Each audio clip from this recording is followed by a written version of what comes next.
Aaron lost his mother when he was 11 years old. His father, Victor Sinclair, owned luxury hotels, construction companies, and millions in property across the East Coast. After his wife's death, Victor buried himself in work. A year later, he remarried. Madeline entered their lives like a perfect angel. She cooked for Aaron, helped with homework, smiled constantly.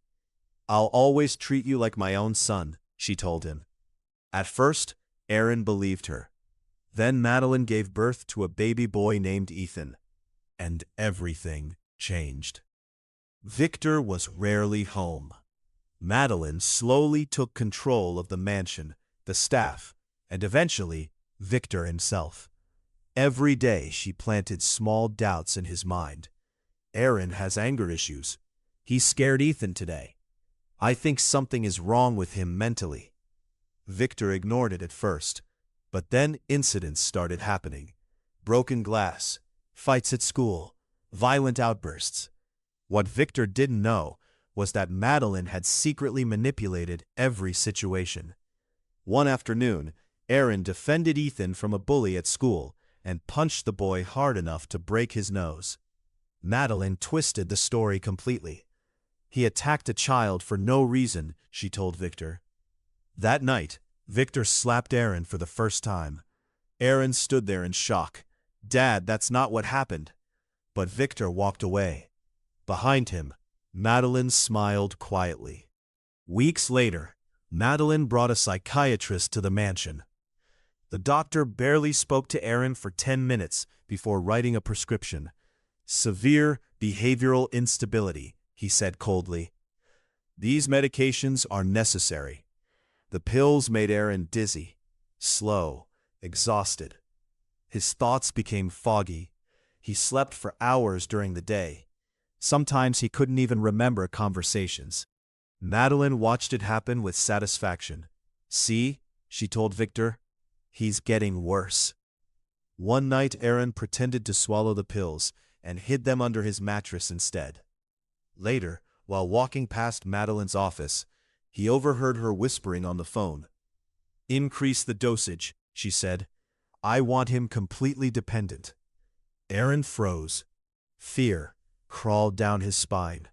A few nights later, Madeline brought him warm milk. "You should drink this," she said sweetly.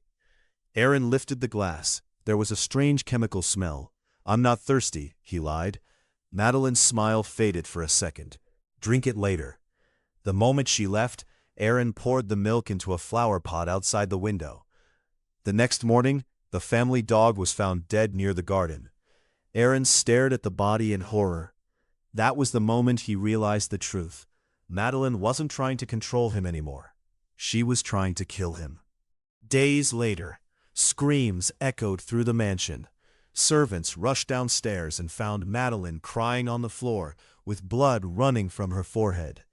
"Aaron attacked me," she screamed. Aaron stood frozen. "I didn't touch her," he said. But nobody listened. Victor looked disgusted. Madeline sobbed dramatically. "I tried to love him like my own son." That same night, 2 men dragged Aaron upstairs. He fought, screamed, begged, but the steel door slammed shut behind him. A lock clicked, and Aaron Sinclair disappeared from the world. Weeks became months. Months became years. Madeline told everyone Aaron was mentally unstable and receiving treatment at home. The fake psychiatrist continued visiting. Sometimes Aaron was injected with sedatives so powerful he stayed unconscious for entire days. The isolation destroyed him slowly. His body weakened. His voice became hoarse. When he looked into the mirror, he barely recognized himself. He finally understood Madeline's plan. If you treat a healthy person like a monster long enough, eventually the world starts believing it. One stormy evening, Aaron overheard voices downstairs. Madeline, Victor, and a lawyer. "You need to think about Ethan's future," Madeline said softly. Victor hesitated. "But Aaron is still my son." Madeline lowered her eyes. Aaron isn't capable of handling anything anymore. A few papers slid across the table. A new will was signed that night. Most of Victor Sinclair's empire would now go to Ethan. Aaron sat alone upstairs, realizing his entire life was being erased. Years later, Aaron's childhood friend Daniel Carter returned to town after serving in the military. He visited the Sinclair mansion, looking for Aaron. Madeline blocked the doorway politely. "I'm sorry," she said. "Aaron is receiving treatment at a private facility." But as Daniel walked away, he glanced upward. For a split second, he saw a pale hand pressing against a third-floor window. Daniel stopped walking. Something felt horribly wrong. Rain hammered against the old mansion, while thunder shook the windows. On the third floor, behind a locked steel door, a young man sat alone in darkness. His name was Aaron Sinclair. His hair was messy, his beard had grown wild, his hands trembled from weakness. To the outside world, Aaron was insane. That's what everyone had been told. Neighbors whispered about the crazy son locked upstairs. But the truth was far more terrifying. Aaron wasn't mentally ill. He was imprisoned.